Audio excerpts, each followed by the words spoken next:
ډیری خلک داسې وي چې په خوله خاندي خو په زړه کې خنجر نیولی وي.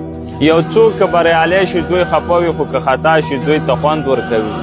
دا همغه ځوانان دي چې د بل پرمختګ ته د تاوان په سترګه ګوري. څوک چې د بل پرمختګ نه درد اخلي خو خپله شپه په موبایل او ګمان کې تیروي.